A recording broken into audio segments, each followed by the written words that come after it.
Croeso chi yma. Mae'n dda cael eich cwmni chi unwaith eto yn y Gell.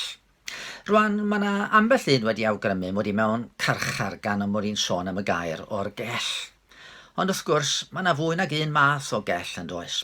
Stafell i fyfyrio ddi ac i weithio ddi ydy hon. Ac un o'r pethau sy'n yn gwneud ni yn unigryw ymhlith holl greaduriad y byd ydy'n gallu ni ddefnyddio geiriau ac iaith mewn gwahanol ffyrdd. Ond dwi'n gwybod bydd rhywun yn deud fod na iaith gan anifeiliaid, a hyd yn oed iaith gymharol gymleth gan ambell un fel y Llamhudydd.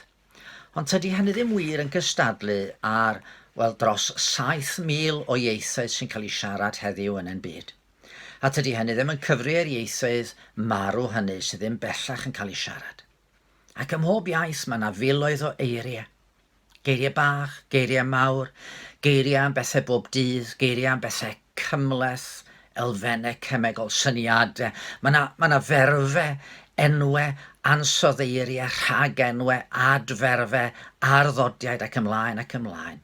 Ac mae'r holl eiriau yma'n gallu cael eu priodi a'i gilydd yn brawddegau.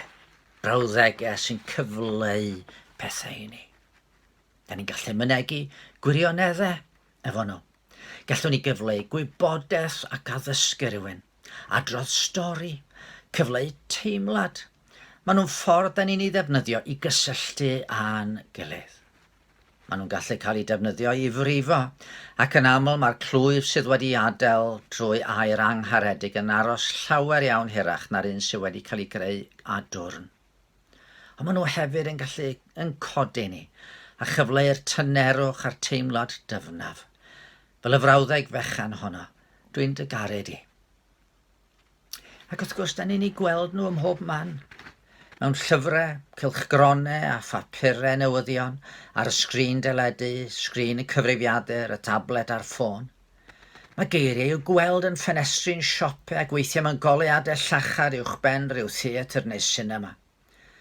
A thrwy'r geiriau hyn, da ni'n dod i ddeall yn gilydd, a deall y byd sydd o'n cwmpas. Byd tywyll ydy byd heb eiriau. Ac maen nhw yn aml yn gallu dangos i ni rhywbeth na fedre ni ddim i weld yn just trwy edrych a'n llygaid.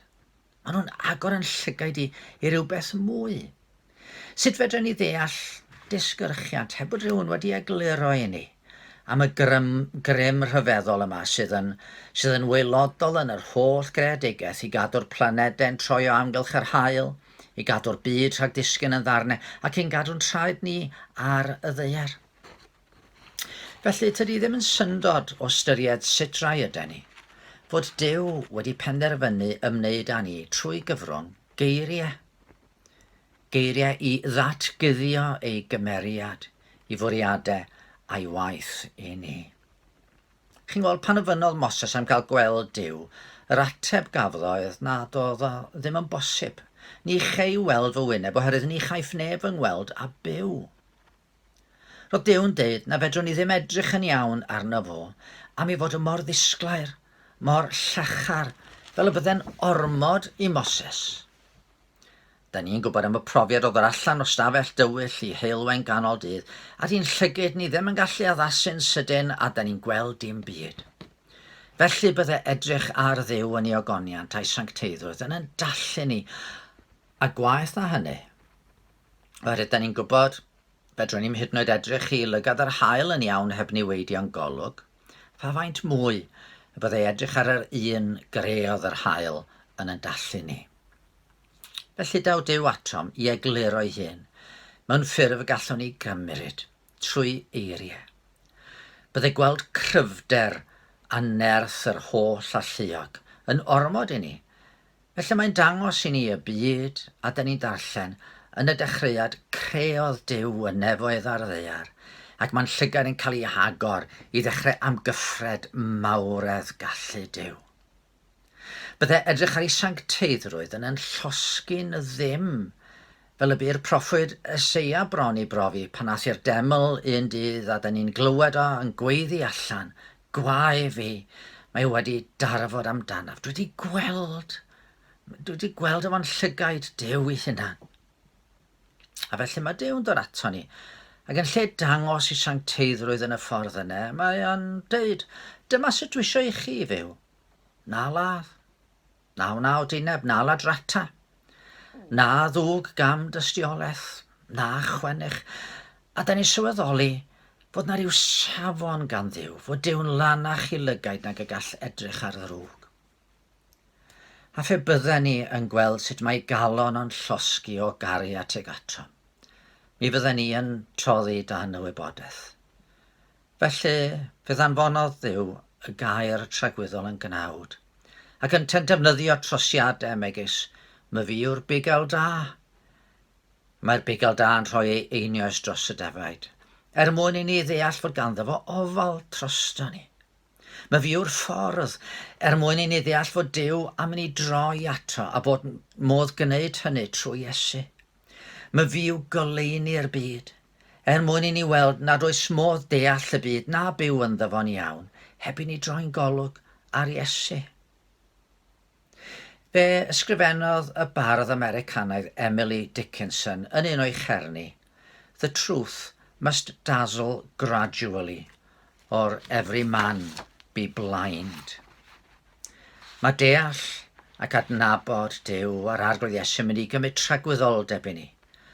Ac am hynny, yn ytrach na'n dallu ni a'i ddisgleirdeb, mae'n dod trwy eiriau'r Beibl, a weithie'n troi I eiriau llachar sy'n yn harwain ni at gryd lle ganwyd I ni geidwad, at groes lle roddodd ei hun yn abeth drosom, ac at afedd gwag lle gwelwyd fod angau wedi goncro gan neb llai ond mab Dduw ei hun, a hynny mwyn ni. Ydych chi'n ei weddio? Arglwydd, da ni yn cyfaddef yn bod ni yn ddall I dy ogoniant a dy fawredd di mor aml. Mwyaf cywilydd I ni, da ni'n ddall I dy drygaredd a dy gariad di. Diolch I ti dy fod ti di dod I egluro dy hun I ni, bod ti di rhoi'r Beibl yn ddatguddiad ohono ti dy hun, a dy fod ti di rhoi dy fab Iesu fel canolbwynt y Beibl hwnnw, I ni gael dod trwy I weld I dy weld ti ein tad. Helpa ni I fyfyrio yn y gair, ac wrth fyfyrio I ryfeddu at y Dduw gogoneddus wyt ti. Amen. Wel, ewch dan fendith. Geiriau yn fy nghalon, gafr